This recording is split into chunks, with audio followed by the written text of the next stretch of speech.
Sementara, ya, ijazah nggak berpengaruh sama kebijakan, bos.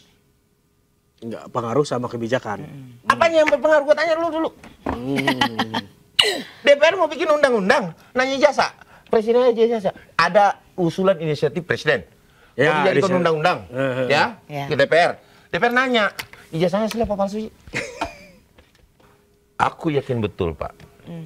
Ya, Bu ya. Aku yakin betul Pak Jokowi akan menunjukkan itu di hadapan pengadilan. Yes. Itu yang ditunggu sebenarnya. Oke, berarti ada rasa kebencian karena maksud saya gini loh, kalau mau ya, nih kalah nih pilpres nih, bos. Berikutnya aja 5 tahun nunggu aja, kenapa sih? Demi rakyat Indonesia kalah. Yang bapak rakyat. Gua rakyat juga soalnya. Keluarga gua. Nih hari ini nih, kan gua masyarakat nih. nah ini menurut Abang kenapa nih Bang? Ini isu diangkat terus, padahal kan dari pihak Bapak Jokowi sudah berkali-kali mengklarifikasi, dari pihak UGM juga. Tapi akhirnya kenapa kasus ini terus akhirnya publik akhirnya terpecah kan, ada yang percaya, ada yang tidak. Nah apa? Harus tahan memang. Tahan. Itu aja bahasanya sih. Kita nggak bisa berbahasa apapun untuk Roy Suryo, nggak bisa. Kata-kata dia akan terus bersuara ya Bang. Jadi posisi Abang berpikirnya bahwa Roy Suryo sudah tidak bisa diyakinkan. Nggak bisa. Sehingga akhirnya kenapa akhirnya mengambil langkah hukum karena Abang udah pesimis untuk adu bukti gitu. Iya, apapun. maksudnya untuk Apapun. dibuktikan bahwa ini asli mau dikasih Ini kan lihat masih pun. ada ring satu tinju nih, ya kan? Aku yakin betul, Pak. Ya, Bu ya. Aku yakin betul Pak Jokowi akan menunjukkan itu di hadapan pengadilan. Yes. Itu yang ditunggu sebenarnya. Oke, berarti aku yakin betul. Akan ditunjukkan ijazah aslinya di depan publik pada saat persidangan. Ya. Karena yang meminta adalah hakim. Dan itu udah diungkapkan berkali-kali. Wajib dia tunjukkan nanti itu. Nih, kan bukan dia yang tunjukkan, jaksa. Sorry, melalui jaksa. Jaksa pasti tunjukkan. Silakan diuji di sini. Tahu nggak siapa yang dihadirkan untuk memastikan ini asli? UGM juga. UGM langsung lah, karena dia yang menerbit. Karena pihak penerbitnya kan. Iya sama uang. BI juga yang dipanggil. Ini lu yang nyetak bukan? Oh ya gua yang nyetak. Dipegang siapa? Dipegang Mas. Berarti nggak perlu ada kayak luminasi kayak tadi ya? Ya ada dong. Oke. Nah Abang melihat nih ada motif-motif politik nggak sih Bang di balik tudingan-tudingan ini? Yang gablek nih. Nih kita ini asli ya, bicara apa aja ngerung gitu. Aman. Yang gablek tuh Doski gitu. Doski dong. Doski gableknya gimana ya? Ayo dong. Nah tim ini, inilah yang berpolitik. Gitu. Ditunggangin ya, ayo, ya lu masuk Roy. Sadar dong Roy harusnya. Pasang badan. Lu itu dikerjain lo. Dengan sadar. Karena berdasarkan dendam lu dikerjain orang gitu loh. Artinya udah tahu nih siapa. Iya, ada yang dorong-dorong di belakang. Udah tahu nih sebenarnya ya. Iya dong, Pak. Nggak mungkin lah, nggak mungkin nggak ada yang masuk ke dalam bara api untuk makin siram bensin. Ini bukan murni ya. Pengen tahu ijazah asli.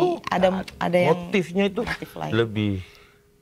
lebih masif, terstruktur itu untuk sesuatu hal. Saya mengapresiasi Pak Prabowo Subianto untuk sapu bersih hal-hal seperti ini sih sebenarnya. Kenapa? Presiden nggak boleh membiarkan hal ini. Artinya presiden juga harus. Iya, kenapa? Ini Mas Gibran kan dikatakan tidak ada ijazah SMA-nya. Pak Prabowo ada nggak ya? Jadi akhirnya semuanya. Ketika habis Gibran nih, habis Mas Gibran nih, menurut kalian nih, kita ini berempat, kita bukan masyarakat, kita cuma berempat nih, bertiga nih, berempat dengan kameramen maksudnya. Berempat nih kita di sini nih, pasti kita sepakat dong. Kalau presidennya juga nggak ada ijazahnya, gimana ya? Katanya wapresnya nggak ada ijazahnya kan? Nah, karena dia lulusan luar negeri kan, ya kan? Nah, pertanyaan saya, presidennya juga enggak loh. Menurut lo? Kan jadinya melebar ke sana. Ada sesuatu yang dipertaruhkan lebih besar gitu ya. Ayo. Kita ini berpikir bodoh masyarakat kita warung kopi kan? Iya. Ayo kita bertaruh. Tapi enggak, soal laporan ini kalau dari Mas Ade sendiri banyak yang bilang nih ini murni dari Pradi Bersatunya atau memang ada pihak-pihak lain yang dorong juga nih kayak Rosyura di belakang atau kayak gimana? Pradi Bersatu itu organisasi penegak hukum. Oke. Itu yang pertama. Yang kedua, Pradi Bersatu itu melihat bahwa ada kehormatan di balik seorang presiden ketujuh. Ya, itu intinya. Disuruh. Ini saya langsung aja kan, disuruh nih. Iya. Disuruh atau tidak disuruh, kami tetap lakukan penegakan hukum. Oke. Sesuai dengan nurani tugas dan fungsi kita sebagai penegak hukum. Jadi walaupun tanpa disuruh sebenarnya Pradi Bersatu disuruh, tidak disuruh, tetap dilakukan. Akan tetap melakukan ya, karena memang ini kesadaran ya Bang ya. Tugas fungsi penegak hukum. Oh, bagian dari fungsi Pradi sebagai penegak. Tapi kalau abang nilainya. Nah sekarang ada orang nih ketabrak di jalan, bos. Kewajiban. Iya. Gua advokat nih. Ya, tabrak lari lah. Iya, tabrak lari. Gua diam aja. Salah dong. Ngapain gua disumpah? Sumpah ya. Menjalankan gua disumpah? Menjalankan Iya dong. peran. Oke. Ngapain sebagai advokat Pradi Bersatu semua kalian disumpah ngomong ngapain? Nah Bang, ini kan banyak yang bilang dengan langkah pelaporan ke ranah hukum ini semakin membuat Pak Jokowi ini terlihat anti kritik. Nah kalau Abang sendiri melihatnya seperti apa? Apakah ada kekhawatiran dilihat yang seperti mengkritik itu? bukan mengkritik, memfitnah. Udah bukan kritik lagi ya? Bukan. Ada rasa kebencian karena maksud saya gini loh, kalau mau ya, nih kalah nih pilpres nih bos. Berikutnya 5 tahun nunggu aja, kenapa sih? Kontestasi lagi kan? Yuk kontestasi. Kali ini pengaruhilah Ade Bayasit, ya Ade Darmawan, Pradi Bersatu dengan gerbongnya untuk bisa memilih lo, kan gitu ya. Tapi di antara banyak ya, Mas Adi bilangnya ini bukan lagi sekedar orang-orang mau tahu ijazah asli atau palsunya. Tapi ada beberapa segmen di masyarakat yang benar-benar sebenarnya netral, tapi mau tahu aja sebenarnya emang bener. Tapi akhirnya bener akhirnya masyarakat ke bawah Bang. Ke bawah jadi mempertanyakan, asli apa enggak sih benar? Padahal mereka nggak ada ini gitu kan, nggak ada sakutan. Akhirnya ke bawah Bang. Ini keren nih. Ini bukti penghasutannya. Oh. Karena sekarang masyarakat yang netral jadi mana yang dua ini adalah korban penghasutan dari Rosyura saya. Yang tadinya nggak peduli, ya pemerintah ya. Oke Zon. Ini tadinya dia nggak peduli nih. Kan? Tapi karena adanya Rosyura mengatakan itu pemerintah ini adalah korban-korban penghasutan dari Rosyura ya. Artinya ini untuk meredam. Selesai kan? Oke ya, selesai masuk di mana ya. Selesai dong. Kan itu.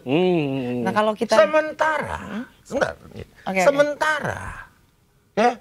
Ijazah nggak berpengaruh sama kebijakan, bos. Nggak pengaruh sama kebijakan. Apanya yang berpengaruh? Gue tanya dulu. DPR mau bikin undang-undang, nanya ijazah. Presiden aja ijazah. Ada usulan inisiatif presiden. Ya, mau dijadikan undang-undang, ya, ke DPR. DPR nanya, ijazahnya asli apa palsu? Apa manfaat dari? Nah ini Bang. Keabsahan. Nah ini kan ada juga yang bilang ini akan pengaruh terhadap citra KPU Bang. Karena ini kan seleksi administrasinya, artinya dianggap seleksi administrasi verifikasinya ini tidak transparan. Karena publik tidak diberitahu ini ijazahnya palsu atau asli. Kewenangan siapa itu? Dan ini akan berimpact kepada pemilu. Kewenangannya siapa nih? Kalau di ini undang-undang sekarang bukan kewenangan siapa-siapa, makanya kemarin Mas Bukan, yang memverifikasi kemudian di dalamnya kewenangan siapa? KPU. Iya. KPU lakukan nggak? Enggak. Makanya gini, tadi Mas Bonat bilangnya akan mengajukan gugatan ke MK soal undang-undang pemilu karena di undang-undangnya sekarang KPU tidak bisa untuk memverifikasi keaslian itu. Kenapa tidak bisa? di itunya, di tertulisnya di sidang kemarin Andri. Makanya sekarang KPU dikasih ini. Ya monggo silakan. Apa namanya? Awalnya bisa diakses. Enggak, memeriksa autentifikasi dari diberikan berkasnya, diberikan kewenangan. KPU bilangnya kita nggak diberi kewenangan, cuma dikasih. Udah ini masuk. legalisir, oke gitu. Yang legalisir adalah OGM selesai gitu. Stempelnya ada gitu. Ya, gitu. Jadi tidak ada asal usulnya dari mana, ini nggak ada apanya gitu lah. Tidak diberi akses itu kata KPU. Makanya Mas Bonatua katanya mau mengajukan judicial review ke MK. Bagus, dukung Bonatua. Agar KPU diberikan kewenangan. Oh iya dong, mari. Para pendukung PCS dukung Bonatua. Kita dukung. Saya pun dukung Bonatua. Ya, biar KPU punya wewenang buat ini ya. Mari dukung. Apa hubungannya ijazah Pak Jokowi? Ya. Karena itu? Iya. Karena nggak diverifikasi begitu palsu dia? Gitu? Enggak kan? Tudingan dari masyarakat. Ya, jadi muncul ini ya. Masyarakat enggak. Jadi apa sih namanya? Ada keraguan-raguan. Kan tadi ada cuplikannya tuh. Demi rakyat Indonesia enggak. Yang bapak rakyat. Gue rakyat juga soalnya. Keluarga gue, nih hari ini nih, kan gue masyarakat nih, rakyat Indonesia nih, keluarga gue, terus kemudian gue punya bini nih, bini gue punya keluarga nih, nggak mau tahu aja siapa Jokowi nggak minta, jangan bawa gue deh. Oke. Kalau seluruh masyarakat Indonesia berarti lu bawa gue dong. Keluarga istri gue dong. Silogismenya gitu. Ya. Keluarin gue dari situ. Enak aja nih, masyarakat Indonesia. Gitu. Oke.